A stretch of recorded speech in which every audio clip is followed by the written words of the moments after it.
Magandang araw sa inyong lahat at welcome sa aking channel.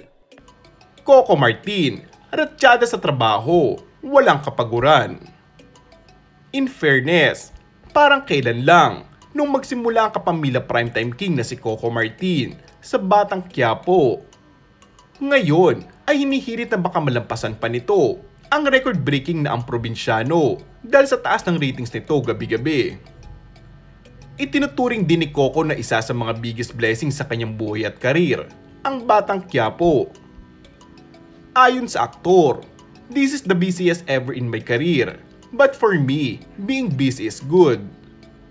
Yung pinakamahalaga naman dyan is hindi ako nawawala ng oras sa aking pamilya and nagagampanan ko yung mga tungkulin ko properly.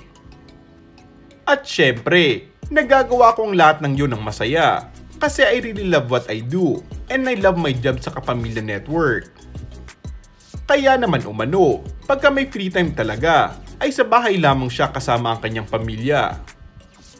Magpapahinga at magtutuo ng time para sa family. Pinipilit ko talaga na ma-manage ko yung time ko sa work at sa family.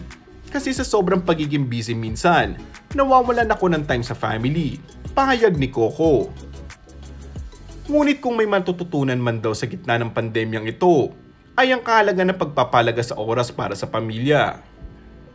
Kaya naman proud daw siya sa sarili niya ngayon at nagagawa niyang isabay ang pangangalaga ng kanyang karera, oras para sa pamilya at pangangalaga sa sarili, lalo na at batid niya raw na hindi lamang ito para sa kanya, kung hindi para na rin sa mga mahal niya sa buhay.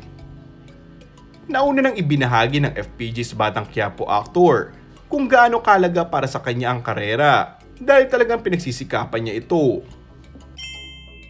And that's all for our today's video. Kung bago ka lang sa aking channel ay mag-subscribe at pindutin na rin ang notification bell. Maraming salamat!